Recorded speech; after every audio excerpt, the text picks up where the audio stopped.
Ó Mãe Santíssima, intercedei por nós para que possamos bem compreender os ensinamentos de vosso Divino Filho, nosso Senhor e Salvador Jesus Cristo, e as explicações dos pais da Igreja. Ó Virgem Imaculada, ofereço-vos este trabalho e peço que abençoeis aqueles que o ouvirem, e que seja para a maior honra e glória de Deus. Amém. Senhor onipotente, purificai o meu coração e os meus lábios. Vós, que purificastes os lábios do profeta Isaías com carvão em brasa, e dignai-vos, por tal modo, purificar-me com a vossa misericórdia, para que possa dignamente anunciar o vosso santo Evangelho. Por Jesus Cristo nosso Senhor. Amém. Senhor, abençoai-me.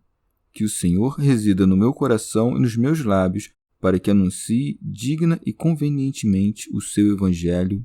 Amém. Evangelho de Nosso Senhor Jesus Cristo, segundo São Mateus. Jesus causa divisões, renunciar a si mesmo para seguir a Jesus e conclusão do discurso apostólico. Jesus continuou a instruir seus apóstolos. Não penseis que vim trazer paz à terra. Não vim trazer paz, mas espada. Com efeito, vim contrapor o homem ao seu pai, a filha à sua mãe e a nora à sua sogra. Em suma, os inimigos do homem serão seus próprios familiares. Aquele que ama pai ou mãe mais do que a mim não é digno de mim, e aquele que ama filho ou filha mais do que a mim não é digno de mim. Aquele que não toma sua cruz e não me segue não é digno de mim. Aquele que acha a sua vida, perdê-la-á, mas quem perde sua vida por causa de mim, achá-la-á. Quem vos recebe, a mim recebe, e quem me recebe, recebe o que me enviou. Quem recebe um profeta na qualidade de profeta, receberá recompensa de profeta. E quem recebe um justo na qualidade de justo, receberá recompensa de justo. E quem der, nem que seja um copo d'água fria a um destes pequeninos, por ser meu discípulo, em verdade vos digo que não perderá sua recompensa. Quando Jesus acabou de dar instruções a seus 12 discípulos, partiu dali para ensinar e pregar nas cidades deles. Comentários dos Pais da Igreja. São Jerônimo. Dissera antes: o que vos digo às escuras, dizei-o à luz do dia. Agora diz o que se seguirá à pregação. Não vim trazer paz, mas espada. Comentário de São Tomás de Aquino em forma de glosa. Ou então continua em outros termos. Assim como o temor da morte não deve paralisá-los, também não o devem os afetos carnais. São João Crisóstomo. Como então ordenou-lhes que dessem a paz às casas em que entrassem? E como os mesmos anjos disseram: glória a Deus nas alturas e paz na terra aos homens. É que a paz consiste, sobretudo, em suprimir o que está enfermo, em separar o que produz embates, pois só assim é possível unir o céu à terra. O médico não amputa o membro que é incurável para salvar o resto do corpo? Foi o que ocorreu na Torre de Babel. Uma paz maléfica foi extinta por uma divisão benfazeja. Também Paulo dividiu aqueles que se declararam contra ele. O acordo e a paz nem sempre são uma coisa boa. Muitas vezes existem entre os ladrões. Essa guerra, portanto, não é própria do seu propósito, mas da astúcia dos inimigos. São Jerônimo. Com o advento da fé de Cristo, todo o orbe encontra-se dividido. Em cada residência há infiéis e crentes, e a guerra que disso resulta é boa, pois é para romper uma paz que é má. São João Crisóstomo. Disse isso para consolar os discípulos como se dissesse: não vos turbeis, não deixeis que isso abale a vossa esperança, pois para isso é que vim, para dar início ao combate. E não disse o combate, mas algo de mais árduo, a espada. Quis, pela própria dureza de sua linguagem, despertar sua atenção para que não desfalecessem perante as dificuldades e para que ninguém pudesse dizer que ocultava as dificuldades com uma linguagem branda. De fato, é melhor experimentar a mansidão nas coisas que nas palavras. E por isso não se detém nessas ameaças, mas expõe a natureza dessa guerra, mostrando que ela é mais árdua que uma guerra civil, dizendo: com efeito, vem contrapor o homem a seu pai, a filha a sua mãe. Nessas palavras, declara que esse combate não se dará apenas entre familiares, mas até entre os que mais se amam e entre os que estão unidos pelos laços mais íntimos. Uma das provas mais evidentes do poder de Cristo é que os discípulos escutaram e aceitaram essas duras lições e convenceram outros a também fazê-lo. Não foi Cristo quem operou essa separação, mas a malícia dos homens. Entretanto, ela lhe é atribuída, como é frequente na Escritura. Assim está escrito: fecha-lhe os olhos para que não suceda que veja com seus olhos, o que mostra a íntima relação entre o Antigo e o Novo Testamento. Assim vemos os judeus matarem seus próximos, quando estes fabricam o bezerro, e quando imolaram vítimas a Belfegor. Ora, para mostrar que são as mesmas coisas que agradam a Deus na Antiga e na Nova Aliança, recorda o que disse o profeta Miqueias: em suma, os inimigos do homem serão seus próprios familiares. Entre os judeus acontecia o mesmo. Havia profetas e falsos profetas, e o povo estava cindido, e as famílias divididas, um crendo nos primeiros, outros nos segundos. São Jerônimo. Essa passagem encontra-se quase com as mesmas palavras nos escritos do profeta Miqueias. Deve-se notar, quando o testemunho do Antigo Testamento é recordado, se apenas os sentidos ou também as palavras estão de acordo. Santo Hilário de Poitiers. Em sentido místico, a espada é a arma mais aguda e representa seu poder, a severidade do juízo e o castigo dos pecadores. Recordaremos que a espada também é figura da palavra de Deus. Essa espada foi enviada à terra, isto é, pela pregação, penetrou no coração dos homens. Ela divide os 5 habitantes de uma mesma casa, 3 contra 2, 2 contra 3. Encontramos esses 3 habitantes no homem, seu corpo, sua alma e sua vontade. Pois assim como a alma foi dada ao corpo, assim o poder de usar de uma e do outro foi dado ao homem. Por isso, a lei foi proposta à vontade, mas vemos isso apenas naqueles primeiros que saíram das mãos de Deus. Mas pelo pecado e pela infidelidade dos primeiros pais, para as gerações que se seguiram, o pecado tornou-se o pai do nosso corpo, e a infidelidade a mãe de nossa alma. E a vontade adere a um e a outra, e então temos 5 habitantes em uma mesma casa. Quando somos renovados pelas águas do batismo, pelo poder do Verbo, somos separados dos pecados da nossa origem, e pelos cortes que faz em nós a espada de Deus, somos separados das afeições de nosso pai e de nossa mãe, e faz-se uma grande discórdia em uma única casa. Os domésticos tornar-se-ão os inimigos do novo homem, que alegrar-se-á em permanecer na novidade de seu espírito, enquanto os restos de sua antiga origem querem conservar o que antes era objeto de seu prazer. Santo Agostinho. Ou, de outro modo, vem contrapor o homem ao seu pai, porque renuncia ao diabo aquele que foi seu filho, a filha a sua mãe, isto é, o povo de Deus da cidade mundana, que é a perniciosa sociedade do gênero humano e que a Escritura chama ora Babilônia, ora Egito, ora Sodoma e uma multidão de outros nomes. A nora a sua sogra, ou seja, a igreja da sinagoga, que gerou Cristo, esposo da igreja, segundo a carne, e são divididos pela espada do Espírito, que é a palavra de Deus, e os inimigos do homem serão os seus próprios domésticos, com os quais antes estava enlaçado pelos costumes. Rábano Mauro. Não se pode observar direito algum entre aqueles que estão em uma guerra de fé. Comentário de São Tomás de Aquino em forma de glosa. Ou de outro modo, diz isso como se dissesse: não vim para confirmar os homens em seus desejos carnais, mas para extirpá-los pela espada espiritual. E por isso diz bem que os inimigos do homem serão os seus próprios domésticos. São Gregório. Porque o astuto inimigo, quando se vê rechaçado pelo coração dos bons, procura aqueles porque eles são mais amados e põe em seus hábitos uma linguagem tanto mais insidiosa quanto mais eles são amados. de modo que, enquanto a força do amor perfura o coração, a espada de sua persuasão facilmente rompe as fortificações da retidão interior. São Jerônimo, aquele que antes dissera: não penseis que vim trazer paz à terra. Não vim trazer paz, mas espada. Com efeito vim contrapor o homem ao seu pai, a filha à sua mãe e a nora à sua sogra. Para que ninguém anteponha a piedade à religião, acrescenta: aquele que ama pai ou mãe mais do que a mim não é digno de mim.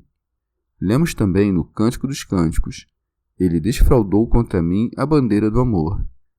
Em todo afeto, esta é a ordem necessária: ama depois de Deus teu pai, tua mãe e teus filhos. E se for necessário escolher entre o amor dos pais e dos filhos e o amor de Deus, e não se puder ao mesmo tempo amar a todos, é necessário odiar os teus e ter piedade para com Deus. Não proibiu, portanto, amar o pai e a mãe, mas significativamente acrescenta: mais do que a mim. Santo Hilário de Poitiers. Porque aqueles que tenham preferido seus afetos familiares ao seu amor serão indignos da herança dos bens futuros. São João Crisóstomo. Não estranheis que Paulo ordene obedecer aos pais em todas as coisas, porque essa ordem não se estende ao que é contrário à piedade. É coisa santa honrá-los em tudo mais. Mas quando nos exigem mais do que lhes é devido, não devemos consenti-lo. Essa doutrina está de acordo com o Antigo Testamento. Deus ordena não somente odiar, mas até apedrejar aqueles que adoram os ídolos. E lemos no Deuteronômio, na bênção de Moisés a Levi, referindo-se ao homem santo, que diz a seu pai e a sua mãe: eu não vos conheço, e aos seus irmãos: eu não sei quem vós sois, e não atendeu aos seus próprios filhos. Comentário de São Tomás de Aquino em forma de glosa. Vemos com frequência os pais amarem seus filhos mais do que são amados por eles. Assim, sua exposição é gradual. Depois de afirmar que devemos amá-lo mais do que a nossos pais, ensina que devemos preferi-lo também a nossos filhos, dizendo: e aquele que ama filho ou filha mais do que a mim não é digno de mim. Rábano Mauro. Com essas palavras, diz-nos que é indigno daquele consórcio divino aquele que prefere o amor da carne e do sangue ao amor espiritual que se deve a Deus. São João Crisóstomo. Em seguida, a fim de não entristecer aqueles a quem o amor de Deus deve ser preferido, emprega uma linguagem mais elevada. Com efeito, não há nada de mais íntimo ao homem que sua própria vida, e ele não ordena simplesmente que a odieis, mais ainda que entregueis à morte e aos suplícios sangrentos, ensinando-nos que não só devemos estar preparados para morrer, mas também para sofrer a morte mais violenta, a mais ignominiosa, ou seja, a morte de cruz. E por isso acrescenta: aquele que não toma sua cruz e não me segue não é digno de mim. Ele ainda não tinha falado sobre a sua própria paixão, mas vai aos poucos preparando-os para receber o que mais tarde lhes dirá. Santo Hilário de Poitiers. Ou então, aqueles que são de Cristo crucificaram seu corpo com seus vícios e concupiscências, e é indigno de Cristo quem não toma sua cruz, na qual sofremos com ele, morremos com ele, somos enterrados com ele, ressuscitados com ele, e não segue, vivendo esse mistério da fé com a novidade do Espírito. São Gregório Magno. A palavra cruz vem de cruciato, que significa tormento ou mortificação. Tomamos a cruz do Senhor de duas maneiras: ou mortificando nosso corpo pela abstinência, ou pelo sentimento de compaixão para com o próximo, fazendo nossas suas misérias. Deve-se, porém, saber que há alguns que fazem profissão de mortificar sua carne, não para agradar a Deus, mas por um sentimento de vanglória, e outros que se entregam por compaixão ao serviço do próximo de maneira carnal e não espiritual, de modo que não são conduzidos à virtude, mas, como se tratasse de compaixão, apoiam suas culpas. Eles parecem tomar suas cruzes, mas não seguem o Senhor, e por isso ele acrescenta: e não me segue.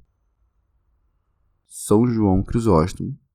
Como esses preceitos poderiam parecer muito duros, expõe sua enorme utilidade.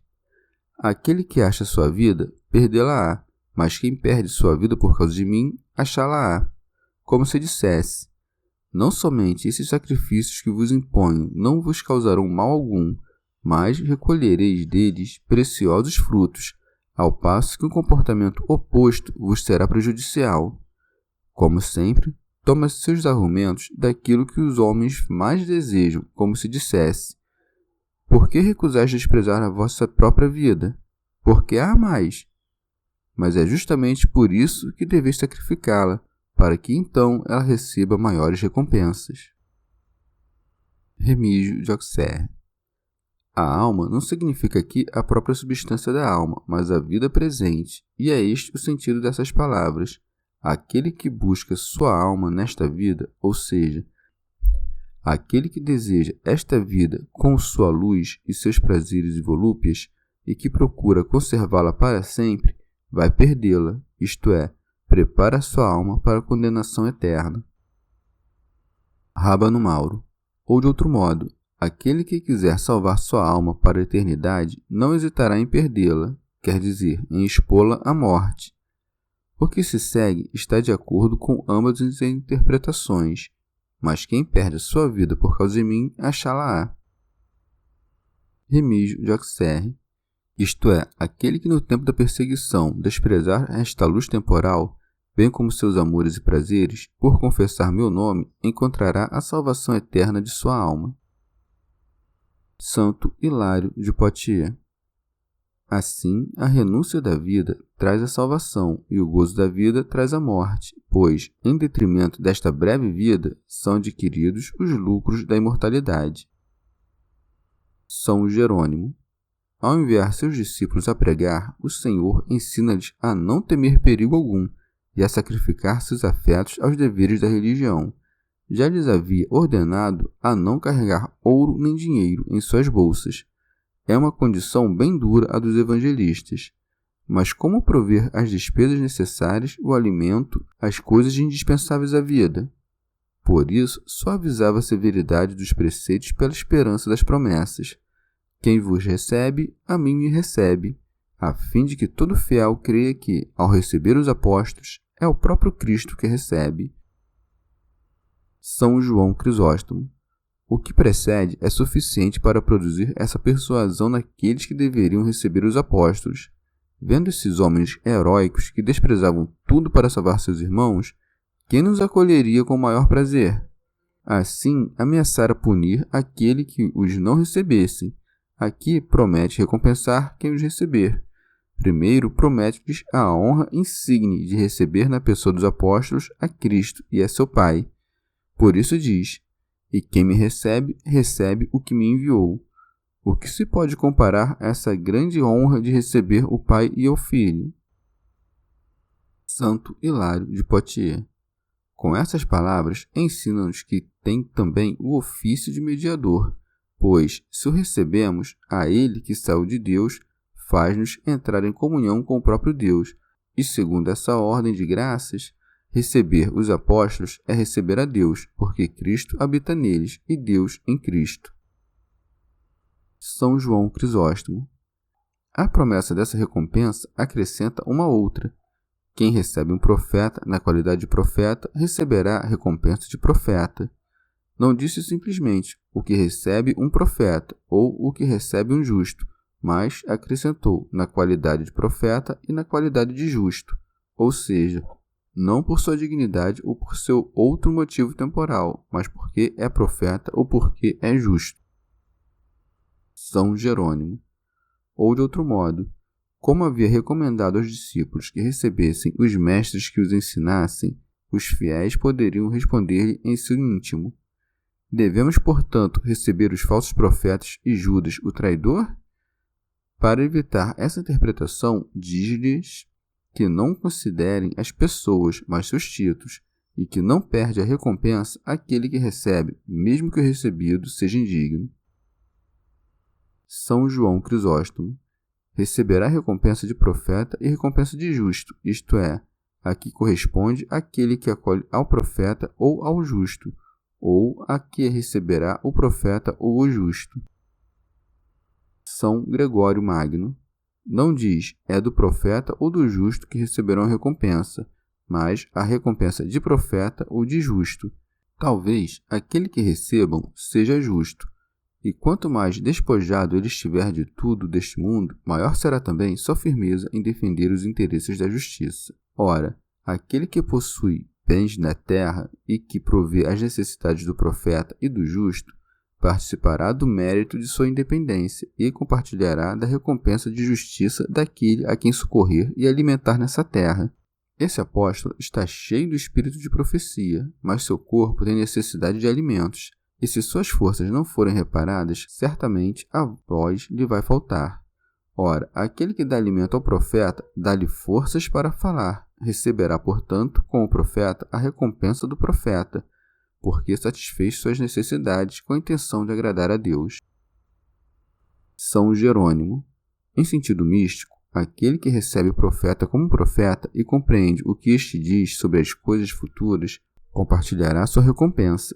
Os judeus que só compreendiam os profetas em sentido carnal não receberão a recompensa dos profetas. Remígio de Auxerre.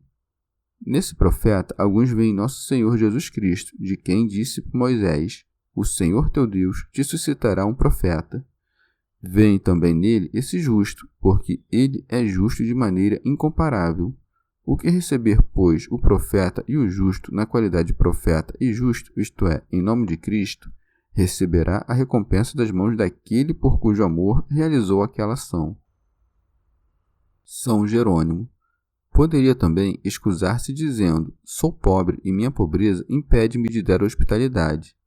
Ele aniquila essa desculpa com o exemplo da coisa menos custosa do mundo, dar um copo de água fresca de todo o coração, dizendo: e quem der, nem que seja um copo d'água fria a um desses pequeninos, por ser meu discípulo, em verdade vos digo, que não perderá sua recompensa.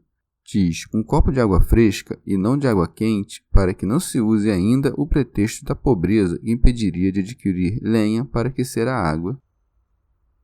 Remígio de Auxerre. E acrescenta: a um desses pequeninos, ou seja, não somente aos justos e aos profetas, mas a qualquer um, por menor que ele seja. Comentário de São Tomás de Aquino em forma de glosa. Notai aqui que Deus atende mais ao piedoso afeto daquele que dá que à quantidade da coisa que se dá. Ou também, são pequeninos aqueles que nada possuem neste mundo e que serão os juízes com Cristo. Santo Hilário de Poitiers. Ou ainda, prevendo que haveria muitos cuja glória consistiria no nome de apóstolo, e que por sua vida e ações seriam indignos dele, não deixa sem recompensa o favor que lhes fariam por um motivo religioso, pois, embora sejam eles os menores de todos, quer dizer, os últimos dos pecadores, os serviços que lhes forem prestados, mesmo os menores, significados pelo copo de água fresca, não serão perdidos, pois não se dará honra aos pecados do homem, mas ao seu título de apóstolo. Rábano Mauro. Depois de instruir seus discípulos com as palavras precedentes e mandá-los pregar, o próprio Senhor realiza com suas ações o que havia ensinado pela palavra, pregando primeiramente aos judeus. É isso o que significa.